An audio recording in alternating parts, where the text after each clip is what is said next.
हुस्न बिन सबा के बारे में एक मशहूर रिवायत है जो फरदूसी जन्नत या जन्नत के तस्वुर से जुड़ी हुई है। कहा जाता है कि हुस्न बिन सबा ने अपनी जमात के वफादार पैरोकारों को यकीन दिलाने के लिए कि वो जन्नत में हैं, क़लअत अलमूत में एक ऐसी जगह तैयार की थी जो जन्नत की मानिंद थी। रिवायतों के मुताबिक उसने अपने पैरोकारों को नशा आवर अशिया जैसा कि हशीश पिलाने के बाद इस जन्नत में ले जाया जहाँ इन्हें मुख्तलिफ किस्म की लज़ातें और आसाइशें दी गईं।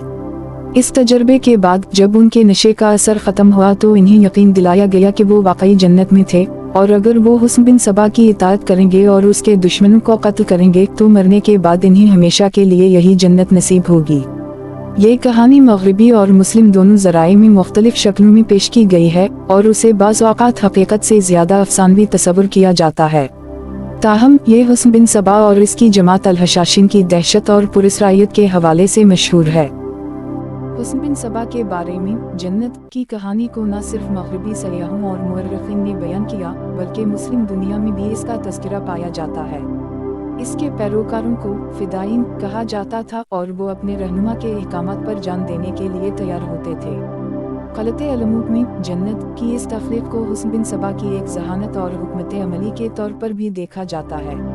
कहा जाता है कि हुस्न बिन सबा ने इस जन्नत में बागात, पानी की नहरें, खूबसूरत ख़वातीन और तमाम किस्म की आसाइशों का इंतज़ाम किया था ताकि उन लोगों को यकीन दिलाया जा सके कि वो जन्नत में हैं। इस तरह के तजर्बे के बाद फ़िदायीन अपनी ज़िंदगियों को क़ुर्बान करने के लिए बेखौफ हो जाते थे क्योंकि इन्हें यकीन होता था कि मरने के बाद वो हमेशा के लिए उसी जन्नत में रहेंगे।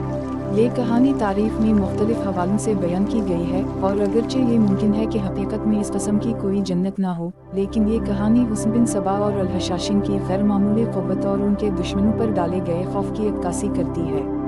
ये भी कहा जाता है कि हुस्न बिन सबा ने अपनी जमात को न सिर्फ जिस्मानी तौर पर बल्कि ज़हनी और रूहानी तौर पर भी मुकम्मल कंट्रोल में रखा, जिसकी वजह से वो अपने दुश्मनों के खिलाफ निहायत कामयाब रहे।